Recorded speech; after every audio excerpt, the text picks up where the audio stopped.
Bonjour, ici LT Survival. Aujourd'hui, dans le club de lecture des livres de survie, c'est la partie 12. Donc, j'ai pas un vieux livre parce qu'il est flambant neuf, mais c'est un livre qui a été écrit en 1914 par D.C. Beard.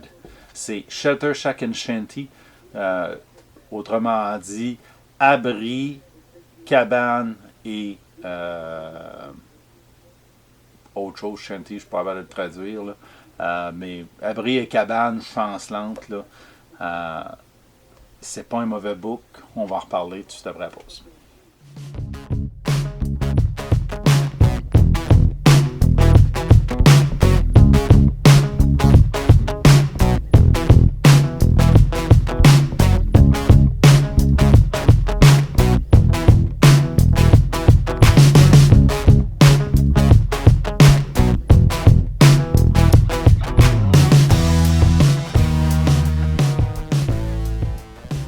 Bonjour ici, rebonjour ici LT Survival. Dans ce chapitre du club de lecture des livres de survie, celui-là est un petit peu non orthodoxe, là, dans le sens qu'il parle spécifiquement des abris de fortune, oui, mais aussi des abris vraiment développés. Là, il va jusqu'à la cabine de Boiron à 2 étages, là, on s'entend, là, moderne. Presque. Donc, ça a été écrit en 1914 et c'est l'ensemble de ce qu'il enseignait à ses scouts, là, comment construire des abris. Et puis, c'était un maître scout là, en 1914, D.C. Beard.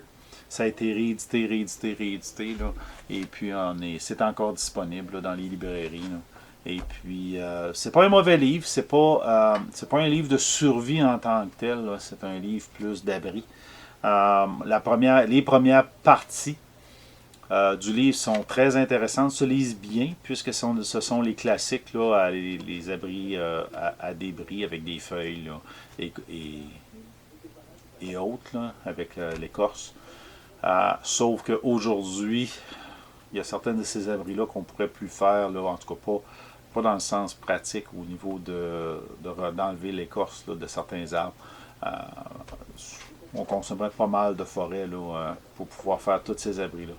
Par contre, si il y a des projets là-dedans qui peuvent vous intéresser, ben vous avez toutes les étapes pour les faire. Construire la cabine en bois rond, comment notcher les troncs d'arbres, puis désassembler, puis comment remplir les craques. Il vous l'explique tout là-dedans. Là. Ce qui fait que des fois, on trouve ça un petit peu long à lire. On va passer à un autre abri, lire le début, qui va nous expliquer là, le concept derrière l'abri. Comment procéder, puis après ça, il embarque dans la description spécifique là, de la fabrication. Puis c'est là qu'à un moment donné, on passe quelque part. C'est pas un mauvais livre, c'est une bonne référence. C'est pas un livre de survie en tant que tel, mais c'est une belle référence pour les abris, pour donner une variété à vos abris, puis une approche différente là, si vous n'avez pas les matériaux modernes, là, comme des toiles, des bâches. Là. Donc, c'est pas un mauvais livre. C'est un bon livre à avoir dans sa bibliothèque pour référence. Et puis, c'est tout. C'est pas mal tout ça.